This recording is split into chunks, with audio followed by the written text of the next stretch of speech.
खासदार विशालदादा पाटील.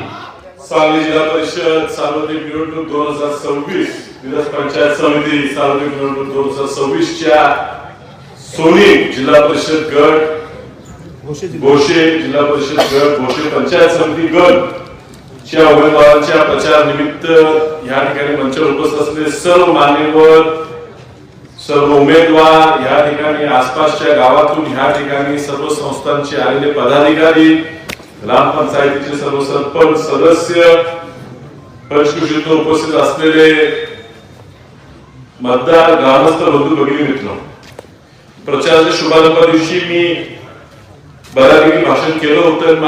आज संध्याकाळची एक सभा घ्यायची जेणेकरून उमेदवारांना सुद्धा आपले मत तुमच्या समोर मांडता येईल हा त्यातला हेतू. ह्या महापालिका लागू जिल्हा परिषद अशी निवडणूक झाली आणि ह्या निवडणुकीत बऱ्यापैकी प्रत्येक गावागावात आम्हाला जायला मिळालं फिरायला मिळालं आणि काय नेमकं गावागावात चाललेलं आहे काय परिस्थिती कुठे चाललेली आहे हे अंदाज. काल सोयीत सभा झाली परिस्थिती त्या ठिकाणी मी काही लोकांच्या पुढे मांडली आज तुमच्या पुढे तीच मांडणार आहे की ह्या जिल्ह्याची राज्याची अवस्था आज काय झालेली आहे याचं एक उदाहरण म्हणून मी तुम्हाला ते सांगतो की धामणीच्या गावात मी मयत भेटीसाठी गेलो होतो बोलवायला गेलो होतो.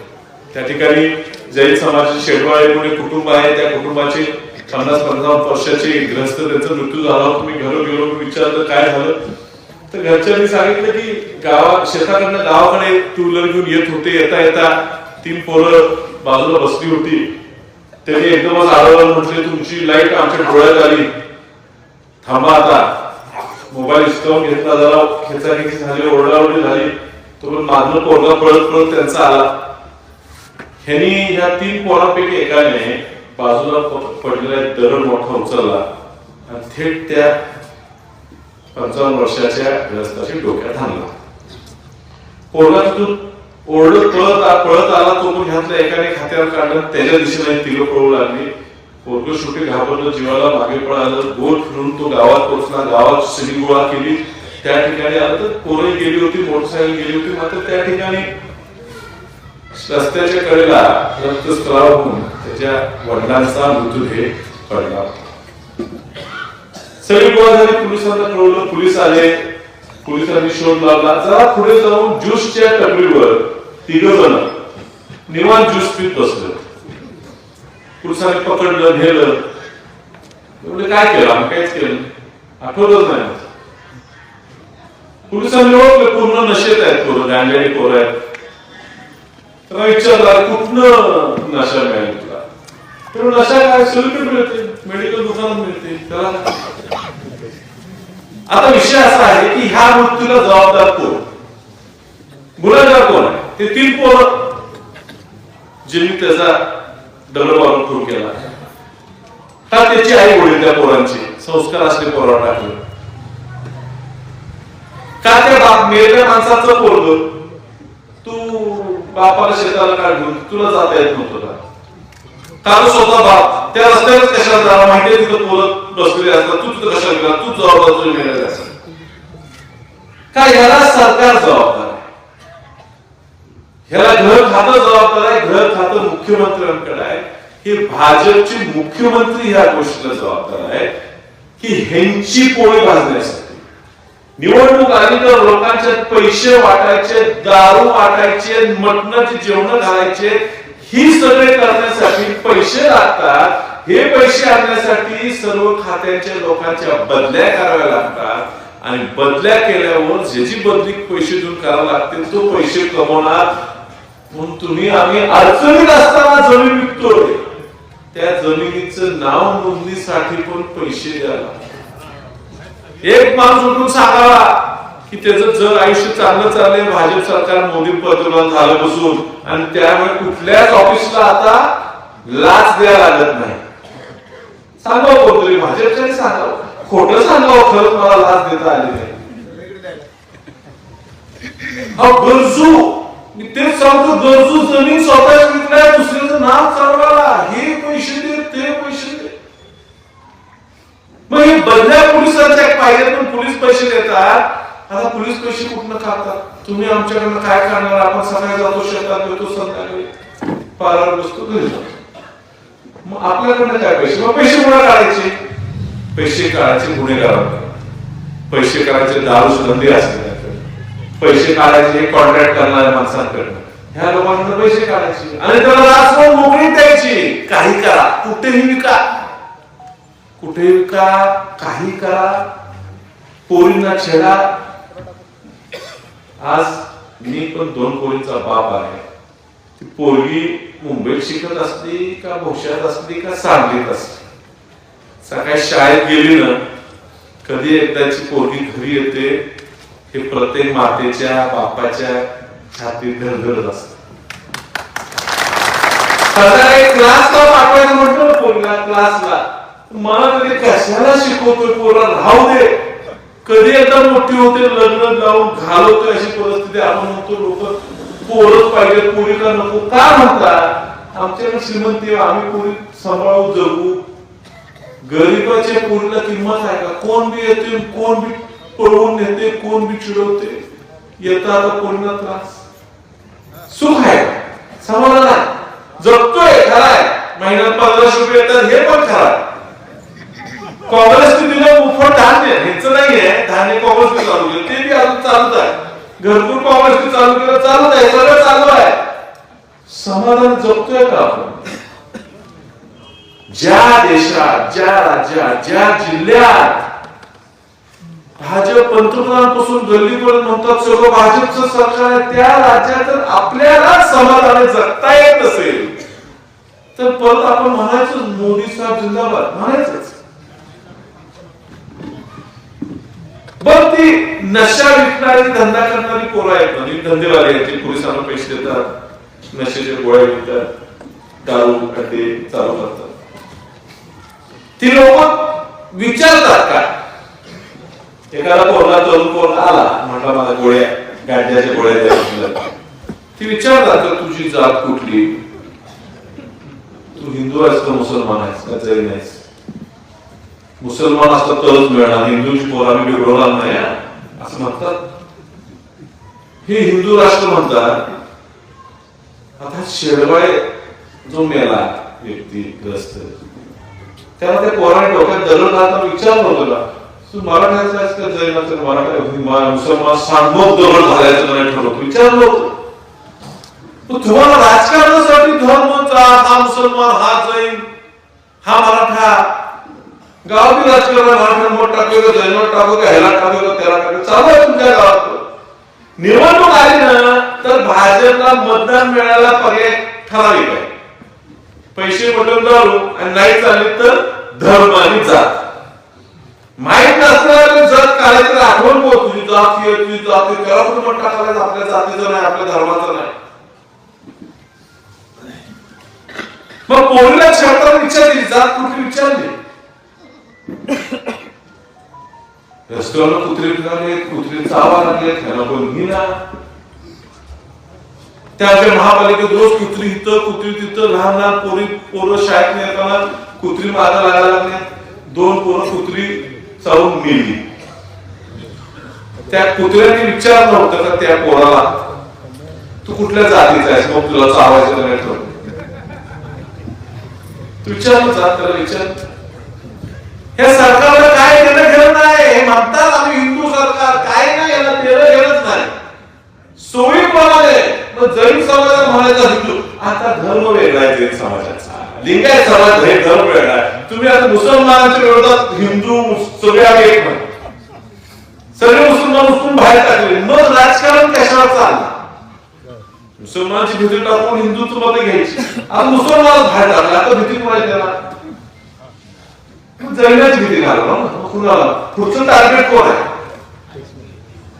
मग लिंगायत समाज म्हणणार ना, मुसलमान पण पुरत होते, तुम्ही पण पुरताय, तुम्ही आमचे शत्रू. एकदा धर्मा जातीवर भांडण नाही म्हटलं ना तर वेळ लागत नाही हो. आणि आपण काय म्हणतो, तू माझी जात नंतर का, तू काय केलं ते सांग. 4 वेळा आमदार निवडून दिला ह्या मतदारसंघात, ह्या तालुक्यात नाही, तासगाव तालुक्यात. एकदा जत पदं पडले, एकदा जत म्हणून निवडून आले, इथं तिथं दंगल झाली म्हणून मिरजेत आले, लगेच हिंदू मुस्लिम झाडून लागला. 4 वेळा मिळून दिलंय, अजून तुमच्या मतदारसंघात राहत बी नाही. ते सांगलीत राहतात, मतदारसंघात राहिला नाही. 4 वेळा तुम्हाला बाहेर न येऊन जनतेने निवडून दिलं, आमदार केले काम तुम्ही करणारच.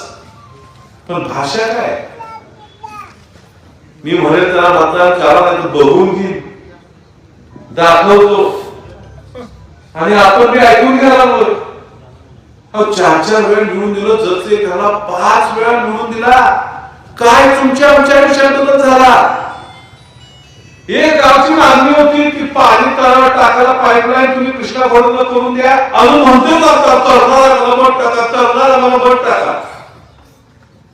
मी खासदार घरात पहिला गेलो, तिथं धुमाळ साहेब म्हणून आपले संबंधित होते, सांगितले होते, तिथं बदली झालं, त्यांच्याकडे मंजूर करून आलोय.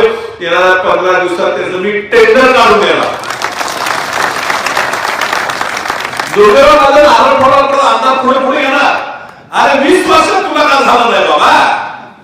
मी आता खासदार झालो ना, आता का हल्लं? आता मग विमानतळ करणार, त्या विमानतळावर लोक अतिक्रमण कर म्हणून आमदार सांगतात. विमानतळ सगळी जागा अतिक्रमण केली. पहिला खासदार झाला, गेलो सगळं अतिक्रमण काढलं म्हणून आता विमानतळ तुमच्या बगलगच्च्याला सांभाळायला ठेवलं नाही. बैठक लावली, किती जमीन कमी पडते ते केलं, शेतकऱ्यांची बैठक लावली. होते ना आपल्या पण विमान, आपल्या पण गरिबाची फिरते. काय केलं? आपल्या या तालुक्यात शक्तीपीठ महामार्ग रस्ता चाललेला चांगला वाईट नंतर पुढे माझ्याकडे शेतकरी आले, म्हटले साहेब हे अन्याय आहे. तो हायवे झाला, नागपूर रत्नागिरी हायवे चौपट पासपोर्ट जाऊन पैसे मिळाले, शक्तीपीठचा भाग चाललाय, आम्हाला पण चौपट पासपोर्ट मिळाला. हे काय नियम की तुझं दुप्पटच देणार? काय फडणवीस सांगतात? मोर्चा करायला ठरवला, सगळे आमदार खासदार लोक गेली की थांबूया, कशाला आपल्या जमिनी जाणार, पिको जमिनी आहे, या भागात जाणार, लागून जाणार, तुमच्या काय गावात तसे गोष्टी सुरू जाणार, कमला करून कसं रस्ता चाललेला. हेच आमदार मोर्चा करायला ठरवला, आमदार कोण आलेच नाही. एकच लोकप्रतिनिधी हजर तिथे विशाल, दुसरा कोणी आला? एकट्यानं किल्ला लढवला, केसेस झाले, अजूनही कोर्टात जायला लागते, अजूनही कोर्टात जायला लागते. केसेस झाल्या, पण तो मार्ग रद्द करा. एक तर पासपोर्ट द्या, दुसरीकडे न्या, तो दुसरीकडे न्या.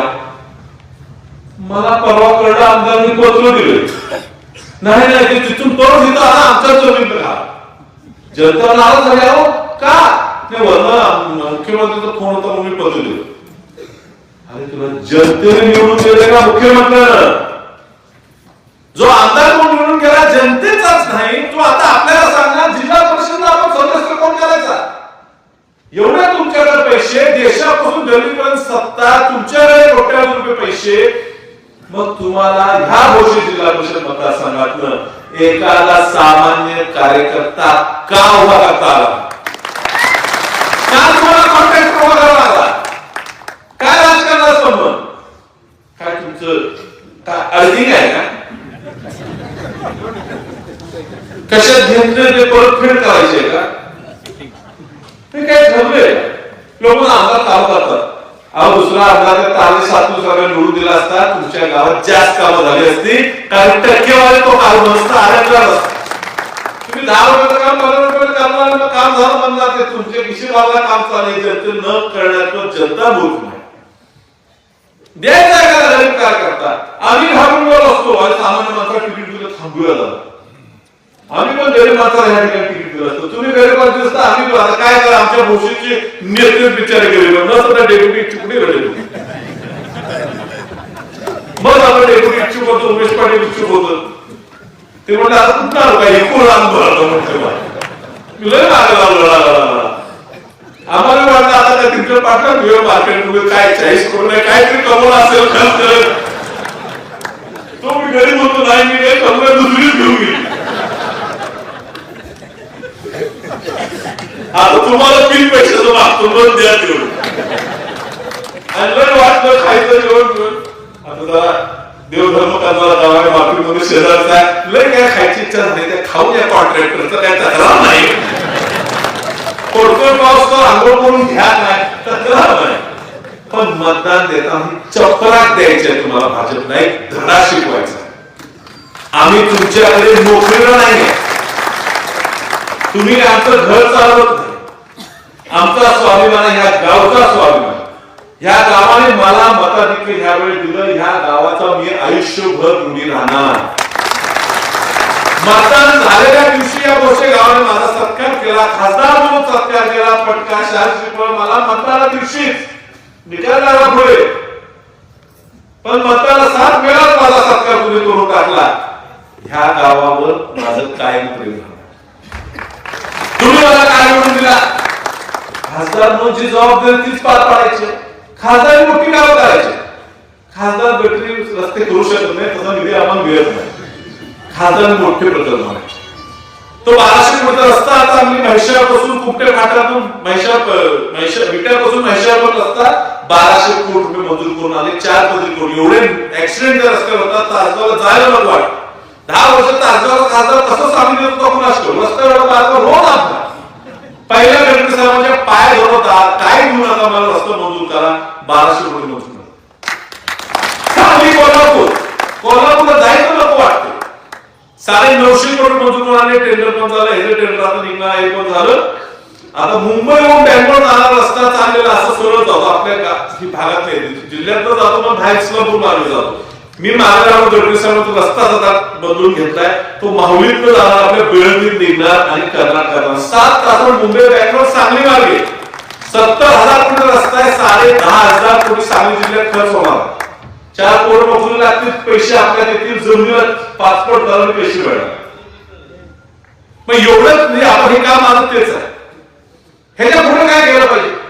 त्या ठिकाणी मी तुम्हाला शब्द दिला होता की खासदार म्हणून त्या ठिकाणी काम करत असताना तुम्ही म्हणाल दुसरं कोण निवडून आले का एकटाच बोलतो, एवढं का बोलतो, एवढी परिस्थिती निर्माण करीन. आज महाराष्ट्रात सगळ्यात जास्त मुद्दे मांडणारा खासदार म्हणून एका वक्त्या नावावर देशात सगळ्यात 3 जास्त खासदार टॉप 3 ची यादी निघाली. 30-30 वर्ष खासदार त्याला मागे टाकून देशात 3 नंबर लागला. देशात एका वर्षात अजून 4 वर्ष शिल्लक आहे. ही 3 उमेदवार दिलेली आहेत. माझ्यावर विश्वास ठेवा आणि या तिघांना निवडून द्या. कुणाचं वय बघू नका, कुणाची जात बघू नका, कुणाचं धर्म बघू नका.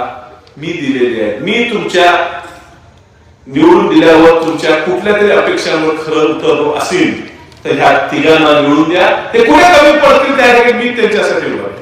ते चुकल्याचं कान धरून तुमच्या पुढे उभा करायची जबाबदारी माझी राहील. या तिघांना तुम्ही निवडून द्या. तुमच्या ह्या मतदारसंघातनं आज गुरुजी काय असणार, तुमच्या सगळ्यांचे शिक्षक कोणी या ठिकाणी राहिलेले आहेत आणि आज रिटायरमेंट नंतर त्यांची एक इच्छा आहे पक्षासमितीत जायची, काहीतरी काम करायची, समाजासाठी काम करायचे, गावासाठी काम करायचं. गावातलं तुम्ही त्याला चांगलं मताधिक्य दिलं तर 100% तुम्ही त्याला बाहेरच्या गावातून तुम्ही निवडून आणणार आहे. तेवढं तुम्हाला सगळ्या विनंती करतो, त्यांना तुम्ही साथ द्या.